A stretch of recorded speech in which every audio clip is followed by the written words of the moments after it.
이름으로 축복합니다. 몇 사람 인사할까요? 당신을 축복합니다. 인사합시다.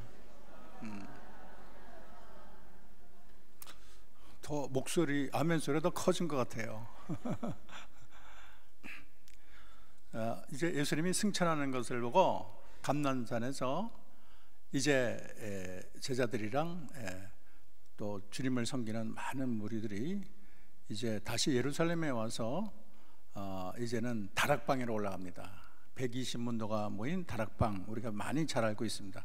근데 그걸 보게 되면 13절에 다락방으로 올라가니라는데 헬라어로 휘페로이라는 말을 썼어요. 그러니까 옥상에는 작은 방을 의미하고 있습니다. 여러분 사진을 보면 잘 알 수가 있습니다. 근데 이것이 앞에 정관사가 있어요. 그 다락방이라고 말을 했어요. 그래서 이거는 새롭게 물색한 다락방이 아니고 이전에 다 알던 다락방, 마가의 다락방을 말하고 있습니다. 예수님이 물론 최후의 만찬을 했던 것이고 두 번이나 나타난 것이고 또 하나님께서 성령을 주시겠다고 약속한 장소가 됩니다. 이 마가의 다락방이 초대 교회의 요람이 되고 또 세계 교회의 출발점이 되었다는 것은 여러분이 다 잘 알고 있습니다. 정말로 이 가룟 유다는 천금의 기회를 발로 차고 스승을 팔아서 역사적으로 가장 치욕적인 인물이 됐어요. 가룟은 탐욕으로 그 인생이 아주 망하고 말았습니다. 탐욕에 눈이 씌어서 영혼의 스승이신 온 인류를 정말로 창조하신 또 창조주가 되시고 또 십자가 대속의 구원자가 되시는 그 예수님을 배신했어요. 그래서 결국에는 죽음에 이르고 말았습니다. 그래서 예수님으로부터 아주 쓴 소리를 들었는데 아주 뼈아픈 말이 있어요. 여러분 기억하십니까? 차라리 태어나지 않으면 저에게 좋을 뻔했느니라. 창조주가 그런 말을 했으니 참 얼마나 그 인생이 얼마나 참 불쌍하고 가였습니까? 그래서 우리가 이 무언가 사로잡히면 정신을 못 차려요. 그때는 몰라요. 나중에 정신이 들고 나서는 너무나 큰 일을 이미 다 엎질러진 물이야. 어떻게 할 도리가 없어요. 그래서 자기가 스스로 목매어 죽습니다. 그래서 예수님을 팔아먹은 세상에서 가장 세상에 많은 사람들에게 치욕이 되는 그런 인물로 역사에 남고 말았습니다. 18절에 보면 이 사람의 불쌍한 그런 종말이 언급되고 있는데 이렇게 말을 하고 있어요. 우리 다 같이 큰 목소리를 읽어봅시다. 시작. 이 사람이 불의의 삭스로 밭을 사고 후에 몸이 곤두박질하여 배가 터져 창자가 다 흘러나온지라. 죽을 때도 곱게 죽지 못했어요. 근데 여기 몸이 곤두박질했다는 말이 프레네스 게노메노스라는 그런 말을 썼어요. 근데 이게 곤두박질하는 게 이제 이 머리가 아래로 가고 거꾸로 죽는 거 아닙니까? 근데 성경은 목매 죽었다고 말을 하고 있는데 좀 안 맞는 것 같아요. 그죠? 목매 죽었는데 왜 곤두박질합니까? 아마 이 둘을 연결하면 아마 그 밭이지만은 좀 높은 데서 그가 목을 맸는데 이게 떨어져 가지고 그래서 몇 번 굴러 가지고 아마 그 다 배가 터지고 그렇게 죽었다고 생각할 수가 있습니다. 예수님을 이렇게 판 돈으로 밭을 샀어요. 참 그 돈을 이렇게 쓸 수 있는 그런 마음이 있을까? 자기 스승을 팔아가지고 자기 재산을 늘리겠다고 그걸 또 밭까지 샀으니. 그래서 이 밭이 피밭이 아겔다마 피밭이라는 그런 이름을 가지게 됐습니다. 이제 12사도라는 완전수잖아요. 그 12사도 중에 영광스러운 자리 하나가 이제는 탈락했어요. 이 가룟 유다는 자기 자리가 얼마나 귀한 자리인지 아마 그는 아무래도 지금도 아마 땅을 치고 내가 왜 그런 짓을 했을까 지금도 후회를 할 거예요. 가장 불쌍한 인물 아닙니까? 그 영광의 자리를 놓고 이제 한 사람을 뽑게 되었습니다. 26절에 봤더니 제비보와 마띠아를 얻으니 그가 11사도의 수에 들어가니라 그렇게 말을 하고 있어요. 마띠아가 제비를 뽑아서 사도가 되었습니다. 시편 109편 8절에 있는 예언의 성취라고 말할 수 있어요. 베드로가 일어나서 말을 합니다. 우리 큰 목소리를 읽어볼까요? 109편 8절 시작. 그의 거처를 황폐하게 하시며 거기 거하는 자가 없게 하소서 하였고 또 일렀을 때 그의 직분을 타인이 취하게 하소서 인용을 했어요. 그의 직분을 타인이 취하게 하다. 그래서 그의 직분이라는 것은 가룟 유다의 직분, 12사도에 취했던 그 직분을 다른 사람은 이제 마띠아를 가리킨다고 볼 수가 있습니다. 그래서 그는 제비뽑기로 선택을 받아서 하나님의 전적인 선택을 받았음을 알 수가 있어요. 제비뽑기라는 것은 구약에 자주 사용된 하나님의 뜻을 우리가 분별하는, 하나님의 뜻을 알기 위한 하나님이 알려준 수단이 되는데, 예를 들어서 구약에 보면은 새로 정복된 땅을 나눌 때도 제비뽑기를 했고, 누가 이 죄를 졌을 때 그것을 또 아는 방법으로도 이런 방법을 썼고, 왕을 뽑을 때도 제비뽑기를 했다는 것을 알 수가 있습니다. 그리고 마띠아 더불어 추천된 인물이 안식인의 아들이라는 바사반 사람인데, 이 사람은 이름이 3개가 있어요. 그 별명이 의로운 자란 뜻을 가진 유스도가 있고, 또 요셉이란 이름을 3가지나 가지고 있어요. 그리고 바사바 요셉은 히브리적인 이름이고, 그리고 유스도는 로마식 이름이에요. 그러니까 한 사람이 이렇게 이름이 3개가 있다, 이거는 굉장히 그 시대에 잘 적응을 하고 굉장히 감각이 넓고 국제적인 사람이라는 것을 알 수가 있습니다. 그러면 마띠아는 어떤 자일까요? 마띠아는 하나님의 선물이라는 뜻이에 따릅시다. 하나님의 선물, 하나님께서 선물로 주신 자라고 볼 수가 있어요.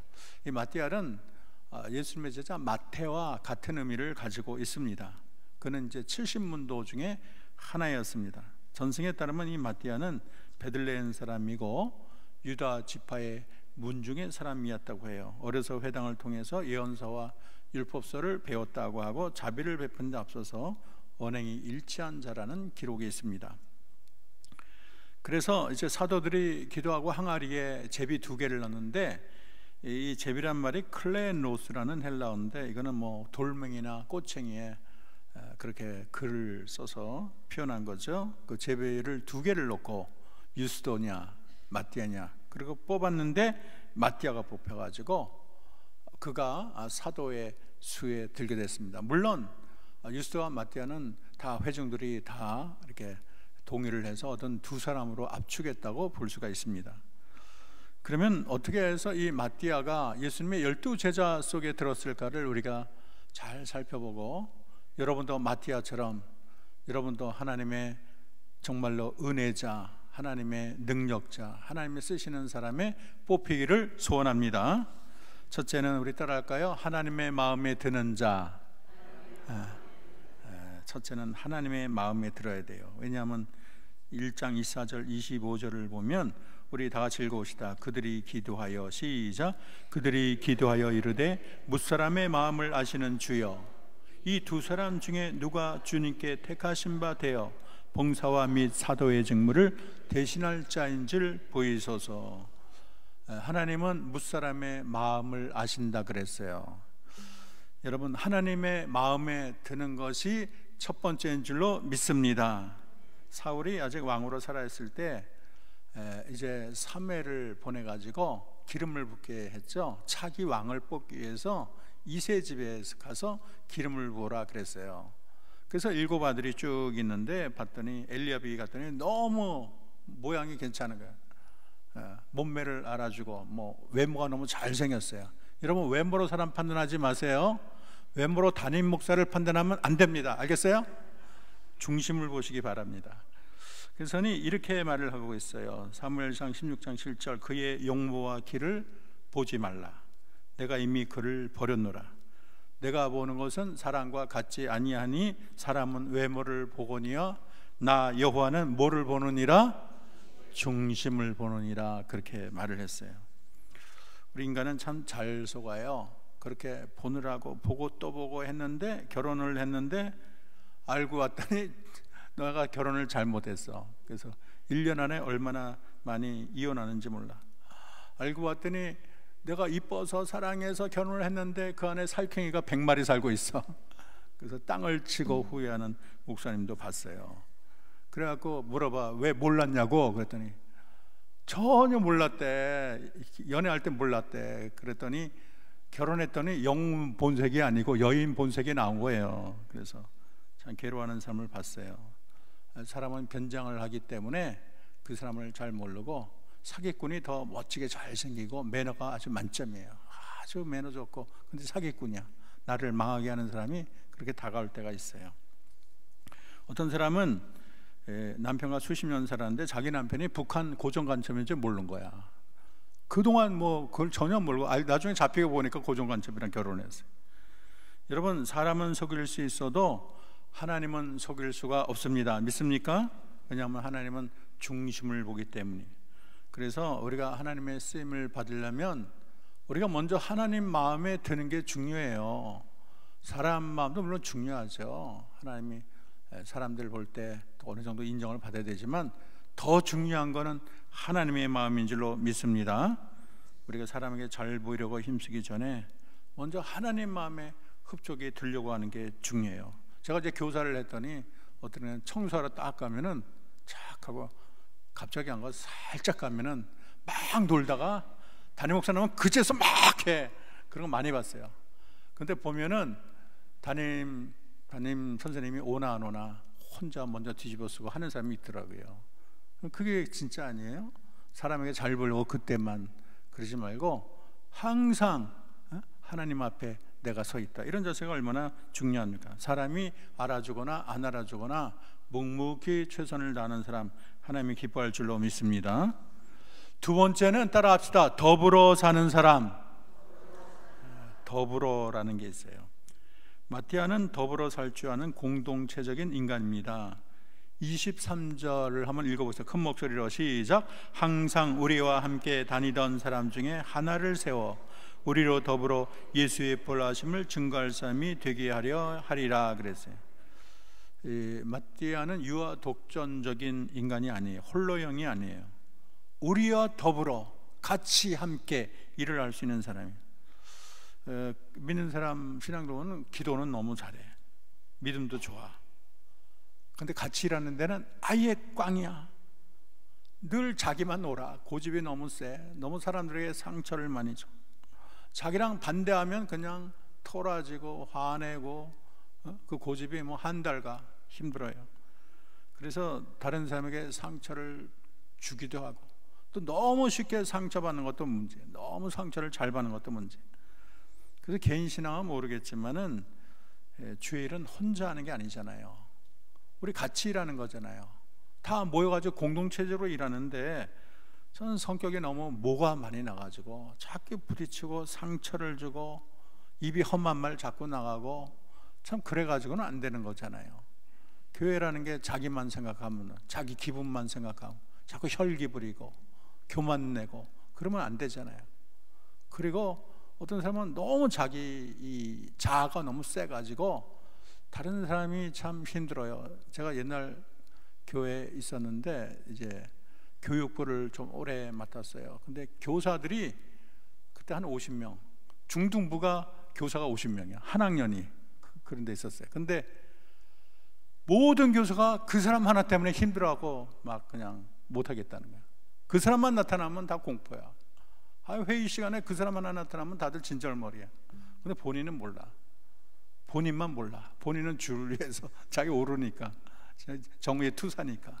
참 그래가지고는 이 교회가 제대로 굴러갈 수가 없어요. 우리가 주를 위해서는 둥글둥글 서로 안아줄 수도 있고 또 양보할 줄도 알고, 이렇게 화합할 줄 알아야지. 다 모래알 같아 갖고는 하나 모래알 아무리 이게 뭉치려고 해도 다 흩어져요. 우리 좀 진흙 같은 데가 있어야 돼. 내가 옳지만 좀 양보도 하고, 그리고 서로 좀 이해도 하고, 상대방 잘못도 좀 용서도 하고, 그래야지 교회가 잘 서는 것이지. 다 나만 옳소 나만 옳소 그러면 어떻게 의견이 하나 되고 교회가 제대로 굴러가겠습니까? 저는 이 자리에 있는 여러분이 더불어 사는 주의 종이 되기를 주의 이름으로 축원합니다. 세 번째는 따라합시다. 행동하는 그리스도인. 베드로가 제안한 조건이 22절에 나와 있어요. 22절을 우리 다 같이 읽어봅시다. 우리로 시작. 우리로 예수의 부활하심을 증거할 사람이 되게 하여야 하리라. 예수의 부활하심을 증거할 사람이 되게 하여야 하리라 그랬어요. 근데 이 부활을 증거한다는 게 지금과는 영 달라요.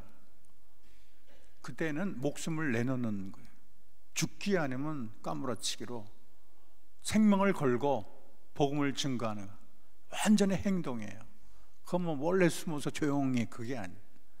목에 칼이 들어와도 행동으로 나가는, 행동하는 그리스도인을 말하고 있습니다. 어떤 목사님이 성경 공부 시간에 자신의 영적인 모습을 좀 그려보라고 했어요. 그랬더니 한 사람이 그리지 않고 가만히 앉아 있다가 한참 곰곰이 생각하더니 이제 그제서야 그리는 거예요. 근데 꼭 이티처럼 그렸어요. 어떻게 그러냐면 머리는 엄청 크게 그렸고 귀는 당나귀 같이 크게 그렸어요. 입은 아구처럼 크게 그렸는데 눈은 뱁새처럼 가늘어요. 날카로워요. 가슴은 새가슴이고 또 손과 발은 아주 퇴화돼서 보이질 않아요. 아주 기형이죠. 여러분 상상만 해도. 그래서 왜 그렇게 그렸냐 그랬더니 자기 모습이라는 거야. 자기 모습을 영적으로 생각해 보니까 아는 것은 많고, 그래서 머리는 크고 눈은 자꾸 비판하고 자꾸 목사님 오늘 설교 50점 그래 점수를 맨날 매겨. 그리고 다른 사람을 늘 비판해. 비판의 눈으로 바라보고 또 속 좁고 자기밖에 모르니까 새가슴. 그리고 행동할 줄 모르니까 손과 발이 다 퇴화되었다. 그렇게 그렸다는 거예요. 많은 것을 알고 듣고 보고 살았지만은 정말 이 자기가 아는 것을 실천할 수 있는 실천력이 빵점이라는 거예요. 그래서 이것은 뭐 자기 자신만의 모습이 아니고 현대 많은 크리스찬을 풍자적으로 잘 그린 그림이라고 생각이 됩니다. 우리는 잠자거나 앉아있는 크리스찬이 아니라 우리는 일어서서 뛰는 크리스찬이 되어야 할 것입니다. 우리 안에 뜨거운 열정이 타올라야 될 줄로 믿습니다. 우리 한영교회도 열기가 넘치고 좀 기도 자리에 오고 수요 집회도 좀 많이 나오면 좋겠어요. 꽉 차고. 제가 남포교회 갔더니 놀랐어요. 남포교회인데 꽉 차 뒤까지. 물론 뭐 목사님이 설교를 잘하겠지만 어쨌든 그 교인들도 참 대단해. 수요일날 탁 모이고. 또 안양제일교회 갔더니 금요일날 그렇게 많이 모여. 금요일날 그렇게 많이 오고 참 놀랐어요. 그래서 우리도 기도하는데 말씀 듣는데, 그리고 이번에 우리가 양육학교도 하고 또 우리 칼리지도 하지만은 배우는데 좀 최선을 다하면 좋겠어요. 그래서 좀 배려를 해서 좀 이렇게 신청하지 않은 건 나도 좀 들어서 신청도 하고 좀 골고루 모든 과목을 잘 듣고, 좀 목사님이 주장하는 NLTC 전도 훈련이라든지, 그리고 우리가 어떤 큐티라든지 이런 좀 들어가지고 우리 교인이 점점 영적으로 강해지면 좋겠습니다. 사도 바울은 나의 달려갈 길과 주 예수께 받은 사명, 하나님의 은혜의 복음 증거하는 일을 마치려 하면은 나의 생명을 조금 더 귀한 것으로 여기지 아니하노라. 이게 그냥 나오는 말이 아니에요. 머리로만 아는 그런 선비적인 영성으로는 이런 말이 나올 수가 없어요. 사도 바울 마음에는 불타기 때문에 가만히 있을 수가 없어요. 하나님의 사랑에 나는 매인자야. 이 사랑을 가만히 있고 있으면 안 돼. 내가 복음을 전하지 않으면 내게 화로다. 그렇게 말을 했어요. 그래서 목숨을 아예 내놨어요, 하나님께. 그래 가만히 있는 것이 아니고 전 세계를 다니면서 복음을 전하잖아요. 우리 교회가 참 바람직한 거는 지금 많이 우리 교회가 체질이 바뀌는 것 같아요. 네팔에도 많이 갖고 교회를 짓고, 여러분의 헌금이 벌써 4,500만 원이면 놀라지 않는군요. 안 놀래요? 4,500 그렇게 많이 모이고, 이제 곧 교회와 학교가 지어질 것이고, 저는 이제 그 어느 정도 되면 미얀마로 거기에 너무 아름다운 땅이 공짜로 우리가 사용할 수, 몇천 평이 공짜로 우리를 보고 사용하라 그러고, 건물은 다 이미 젖어놨어. 아름다운 건물이 다 젖어놨어. 근데 운영을 못 해가지고 그 아이들이 그 남의 기숙사에 다 배치되어 있어요. 근데 그걸 잘하게 되면 그것이 고아원도 하고 아마 선교센터도 하고 아마 미얀마가 달라진데, 미얀마 갔더니 좋은 게 거기는 신학생들이 정예부대예요. 하여간 찬양을 부르는데 무슨 군가를 부르는 줄 알았어. 여자들이 얼마나 군처럼 하는지 몰라. 그제 마오족인가 그러는데, 태국에도 같은 족속이, 그 족속이 라오족이라 그래. 근데 같은 족속이 여러 나라에 있어요. 근데 똑같아. 태국에는 신학교 가봤더니 다 생김새도 비슷하고 얼마나 그 찬양을 뜨겁게 하는지 몰라. 정말 생활이 어렵고 여건은 안 좋은데 하여간 부르도자처럼 신앙을 갖고 있는 걸 볼 때 참 미얀마나 태국에 소망이 있다는 생각을 가졌습니다. 조지 휘필드는 미국 부흥운동 때 34년 동안에 대중집회를 1만 8천회를 했어요. 이거는 상상을 초월하는, 이 사람의 가장 유명한 명언은 나는 녹슬어서 없어지기보다 닳아서 없어지겠다. 아주 명언이에요. 나는 저거를 표어로 삼고 싶어요. 따라합시다. 시작. 나에게 영혼을 주옵소서, 그렇지 않으면 나의 영혼을 가져가옵소서. 웨슬리 목사는 이렇게 얘기했어요. 언제 어디서나 영혼 구원, 세계는 나의 교구다. 그렇게 말을 했어요. 미국의 존 워너메이커라는 사람은 최후의 승리하는 삶은 시작점에 있는 것이 아니라 결승점에 이르기까지 인내와 노력이다. 그렇게 말을 했어요. 천국 수합이라는 게, 영혼을 살린다는 게 그렇게 쉬운 일이 아니에요. 천국은 침노한다. 침노라는 것은 아주 전력을 내서 질주하는 거거든요.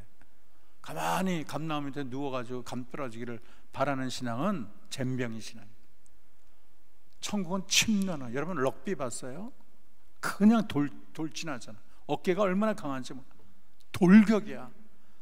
우리도 천국을 위해서, 한 영혼을 위해서는 최선을 다해야 돼. 참 우리가 이단을 욕하지만 이단의 열심은 알아줘야 돼. 신천지 여호와 증인 죽기 살기로 해. 그랬더니 그들은 전도해야지 구원을 받는데, 근데 우리도 전도해야지 구원을 받으면 그렇게 될 거 아니냐, 그런 말을 하는 사람도 있어요. 어쨌든 목숨을 걸어 최선을 다해. 여러분, 구조선을 탄 승무원이 힘을 다해 일을 하는 것처럼 우리도 열정을 내야 되겠습니다. 사명은 생명보다 귀하다 그랬고, 활시를 떠난 이 활은 뒤를 안 돌아봐요. 계속 그 관역만을 향해서 전진하지 않습니까? 이것이 천성을 향해 가는 성도들의 바른 자세가 되는 거예요. 어거스틴은 로마를 떠나서 레아만족의 하나인 영국으로 갔고, 리빙스턴은 아프리카로 갔어요. 그때 아프리카는 암흑의 대륙이고 소망이 없는데 거기에 일생을 바쳤어요. 허드슨 테일러는 중국 선교에 내 온 생애를 바쳤어요. 언더드 아펜젤러는 그 당시에 이 나라가 있는지도 모르는 조선에 자신의 꽃다운 생애를 바쳤습니다. 이 사명을 위해서, 주님을 위해서 행동하는 신앙으로 일을 하는 게 얼마나 멋지고 얼마나 아름답습니까?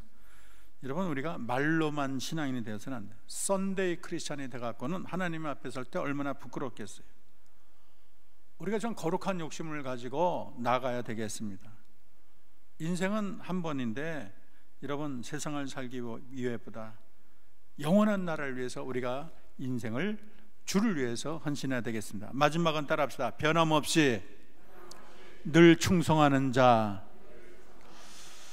제자를 뽑는 기준 가운데 이러함으로 요한의 세례로부터 우리 가운데 올리어 가신 날까지 주 예수께서 우리 가운데 출입하실 때에 항상 우리와 함께 다니던 사람 중에 하나를 세워 그랬어요.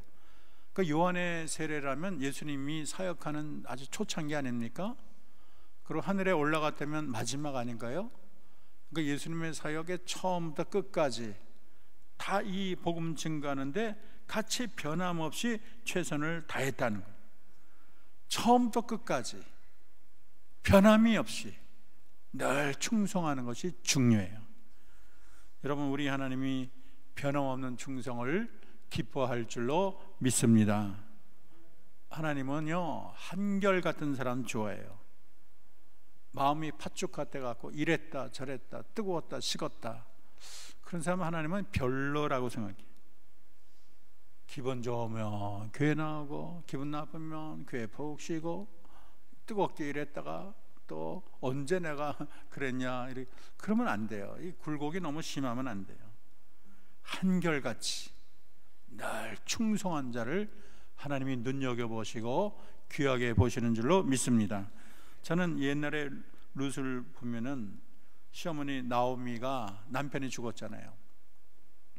거기다가 모압이라는 곳에 가서, 남의 땅에 가서 참 남편 죽고 아들 둘 다 죽었죠. 말론과 기론이 죽었죠.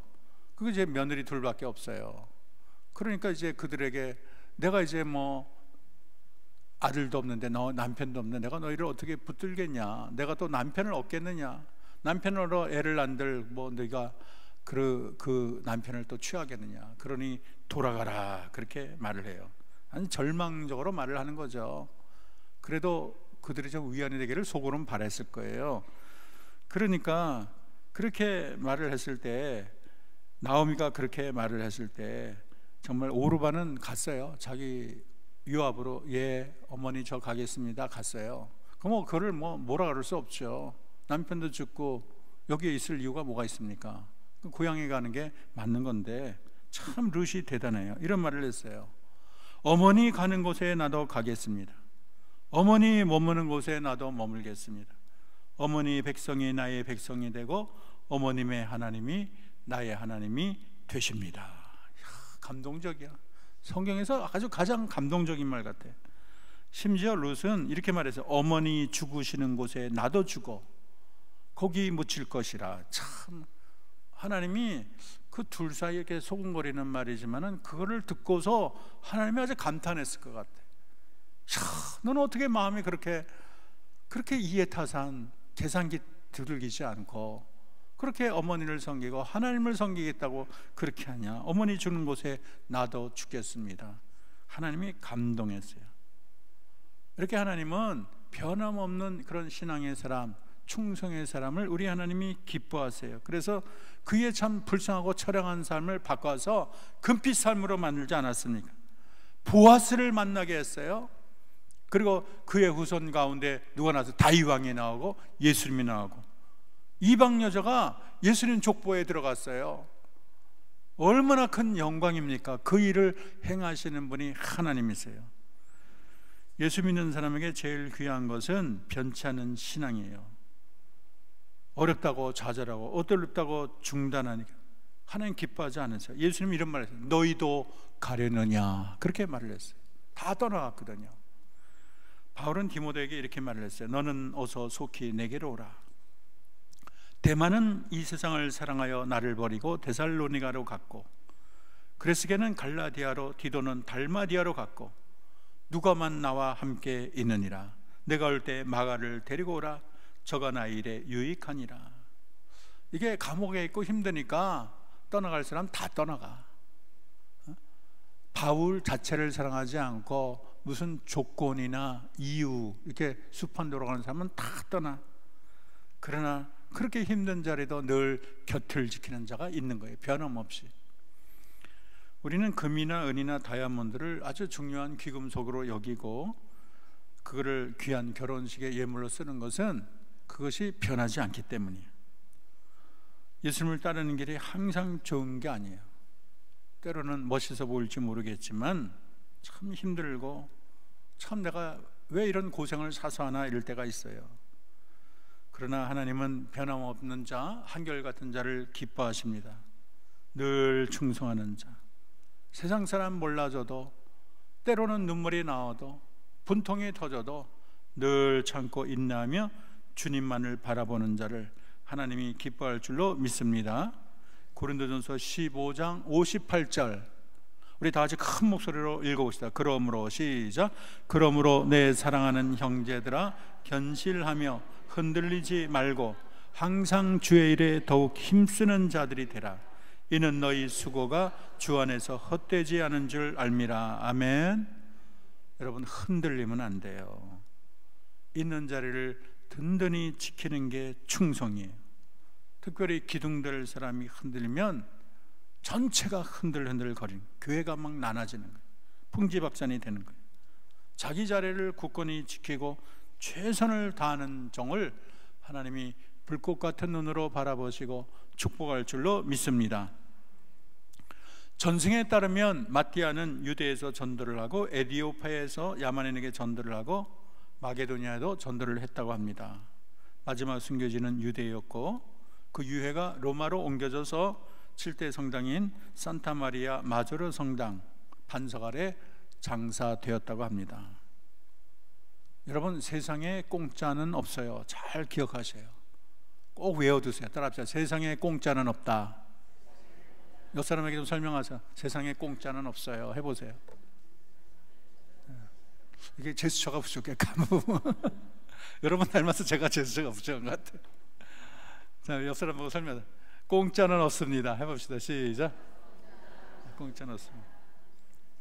여러분, 주를 위한 수고와 헌신은 하나님이 꼭 기억했다가 두고두고 갚아주실 줄로 믿습니다.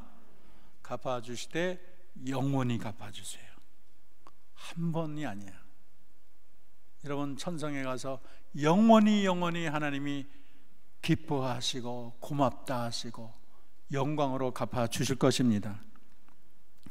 우리가 만일 이 생이 전부라면 우리의 수고가 헛되겠지요. 그러나 죽음 너머에 영원한 나라가 있다는 걸 잊지 마세요. 수고에는 보상이 있고 우리의 수고는 결코 무익한 것이 아니에요. 사도 바울은 로마서 8장 18절에 말을 합니다. 현재의 고난은 장차 하나님 나라에 받을 영광과 좋게 비교할 수 있다 없다? 비교할 수 없다 그랬어요. 마티아는 12 사도 가운데 뽑혔는데, 아니 예수님도 안 계신데 12이 되면 뭐야? 그게 무슨, 예수님이 있어야지 12의 의미가 있지. 그렇지 않아요. 성경은 마티아가 누리는 영광에 대해서 말을 하고 있습니다. 여러분, 마태복음 19장 24절 28절 한번 우리 27절 우리 다시 읽어봅시다. 이에 베드로가 시작. 베드로가 대답하여 이르되 보소서, 우리가 모든 것을 버리고 주를 따라 싸운즉 그런즉 우리가 무엇을 얻으리이까? 예수께서 이르시되 내가 진실로 너에게 이르노니 세상이 새롭게 되어 인자가 자기 영광의 보좌에 앉을 때 나를 따르는 너희도 12 보좌에 앉아 이스라엘 12 지파를 심판하리라. 12 보좌에 앉아서 12 지파를 심판하는 놀라운 권세를 12 제자에게 주신다는 하나님의 약속이에요. 어떻게 제자들 그 사람에게 이러한 놀라운 하나님의 영광의 자를 주실까요? 우리 하나님은 그런 분이셔요. 그뿐이 아니고 요한계시록 21장 10절 14절 보면 우리가 하늘나라 가면 예루살렘 성이 있는데 그 성은 얼마나 큰지 사방이 뭐 수백 킬로야. 그 이 지구상의 모든 사람이 다 모여서 예배할 수 있는 곳이에요. 지금은 뭐 마이크 필요하지만 거기는 딱 말하면 다 들려. 영의 세계이기 때문에 이렇게 의사소통에 장애가 없어요. 근데 이렇게 설명하고 있어요. 한번 다시 큰 목소리로 읽어봅시다. 시작. 성령으로 나를 데리고 크고 높은 산으로 올라가 하나님께로부터 하늘에서 내려오는 거룩한 성 예루살렘을 보이니 하나님의 영광이 있어 그 성의 빛이 지극히 귀한 보석 같고 벽옥과 수정같이 맑더라. 크고 높은 성곽이 있고 12문이 있는데 문에 12 천사가 있고 그 문들 위에 이름을 썼으니 이스라엘 자손 12 지파의 이름들이라. 동쪽의 세 문, 북쪽의 세 문, 남쪽의 세 문, 서쪽의 세 문이니 14절이 중요해요. 큰 목소리로 시작. 그 성의 성곽에는 12 기초석이 있고 그 위에는 어린 양의 12 뭐가 있다? 사도의 12 이름이 있더라. 아멘. 큰 성 예루살렘당 수백 킬로 되는 큰 성에 12 기초석이 있는, 얼마나 크겠어요. 거기에 베드로, 야고보, 요한 이렇게 이름이 있는데 그 중에 마띠아 이름이 있는 거예요. 가룟 유다 이름은 없어요. 얼마나 영광스럽겠어요. 가룟 유다가 아마 지옥 갔겠죠. 지옥에서 얼마나 한탄하게, 그 자리가 내 자리인데 내가 왜 생각을 잘못해서 스승을 팔고 여기서 이렇게 괴로워할까? 마띠아를 보면서 얼마나 부러워하겠어요. 주의 일이 인간의 눈으로는 작고 한심해 보여도 하늘나라 상급은 상상을 초월합니다. 여러분, 하나님의 사명을 우습게 여겨서는 안 돼요. 욕심을 가지셔야 돼요. 욕심. 세상의 욕심보다 내가 몇 억 벌었다, 땅 못 샀다, 무슨 레미안 아파트 사, 거기에 만족하지 마시고 여러분, 하늘나라의 욕심 가지기 바랍니다. 주님을 위해 욕심을 가지고 영원한 나라의 영광된 삶, 여기는 점 하나 찍어놓고 간다는 거예요. 하늘나라 사람들이 공통적으로 하는 게, 나 세상에 살았는 게 꼭 점 하나 찍어놓고 온 기분이야, 그런다는 거예요. 이 세상이 다라고 착각하지 마시고 좀 더 원데이 보고 좀 더 큰 투자를 하기를 바랍니다. 우리 마티아처럼 중심을 보시는 하나님의 마음에 드는 자가 되기를 바랍니다. 모든 사람과 더불어 둥글둥글 이렇게 지낼 수 있는 넉넉한 사람이 되고, 머리로만 크리스찬이 되지 마시고, 입으로만 크리스찬 되지 마시고, 귀로만 크리스찬 되지 마시고, 뜨거운 가슴으로 행동하는 크리스찬 되기를 바랍니다. 변함없이 충성하시고, 여러분 하나님이 다 보시고 갚으시고 묵묵히 다 책에 기록하시고, 여러분의 인생을 우리 주님이 성적을 매긴다는 사실을 알아야 돼요. 여러분의 사역에 대해서 하나님이 점수를 매고 있는 걸 아셔야 돼요. 여러분 다 A 플러스 맞으시고, 우리 하나님 나라 갈 때 잘했다 칭찬받기를 주의 이름으로 소원합니다. 우리 기도합시다. 이번에 기도 제목은 마티아처럼 우리 하나님 마음에 드는 자가 되게 하소서. 더불어 둥글게 일하는 크리스찬이 되게 하소서. 뜨거운 가슴으로 행동하는 크리스찬이 되게 하시고 변함없이 충성하게 하소서. 이제 바자회가 토요일인데 이게 폭풍이 불어와서 우리가 결정을 해야 되는데, 바자회도 하나님이 함께 해달라고 우리 다 같이 통성으로 기도하겠습니다. 고맙고 감사하신 하나님, 오늘 말씀을 통해서 아버지 하나님, 가룟 유다는 하나님의 12 제자, 우리 주님의 12 제자는 영광스러운 자리를 팽겨치고 하나님 예수님을 배신함으로 영원한 멸망에 떨어졌습니다. 아버지, 그러나 마띠아는 그 자리를 차지했는데, 하나님 마띠아가 하나님 마음에 드는 자라고 마음을 아시는 하나님께서 택한 자임을 알려주셨고, 또 모든 사람과 더불어 둥글게 일하는 하나님 주님의 종임을 알려주셨고, 하나님 말로만 크리스찬이 아니고 뜨거운 가슴으로 주님의 부활의 복음을 증거하는 증인의 역할을 감당하는 자임을 알려주셨고, 하나님 변함없이 예수님 또 세례받을 때부터 올릴 때까지 변함없이 주님의 일을 늘 충성한 하나님의 사람을 알려주었습니다. 하나님, 이 자리에 예배드리는 하나님의 사랑하는 백성들, 우리 모두 다 마띠아와 같은 자가 되게 도와주시옵소서. 하나님이여, 우리의 마음이 식어졌습니까? 하나님이여, 우리 마음을 뜨겁게 하시고, 하나님 주를 위해서 더 헌신케 하시고 거룩한 욕심을 갖게 하시고, 이제 우리가 세상에 몇 년 살겠습니까? 10년을 사나요? 20년을 사나요? 오늘이라도 주님이 오라 하시면 우리는 이 세상을 떠날 텐데, 하나님 숨지는 그날까지 주를 위해 헌신하고 주신 사명 잘 감당해서 하나님 나라 설 때 멸류관의 주인공 되고 잘했다 칭찬받는 주의 사람들이 다 되게 도와주옵소서. 성령으로 충만케 하시고 은혜에 충만케 하시고 우리 한영교회를 복되게 하시고, 또 아버지 하나님 토요일에 있을 하나님 바자에도 하나님께서 은혜해 주셔서 주님께서 선으로 인도해 주시고 지역에 하나님의 영광, 하나님의 선하심을 드러내는 바자회가 되게 도와주옵소서. 하나님, 우리 기도를 들어주옵소서. 하나님, 우리는 잠깐 살다 하나님 앞에 섭니다. 우리 썩어질 세상을 위해 사는 것이 아니라 영원한 나라를 위해 살게 하옵소서. 마태처럼 하나님 마음에 드는 자가 되게 하시고, 더불어 어깨를 두들기며 둥글게 일하는 자가 되게 하시고, 뜨거운 가슴으로 행동하게 하시고 변함없이 충성하게 하옵소서. 그래서 한영교회가 하나님 마음에 꼭 드는 믿음의 사람들로 가득해서 주님께 영광을 떨치는 복된 교회가 되게 하옵소서. 예수님의 이름으로 기도합니다. 아멘.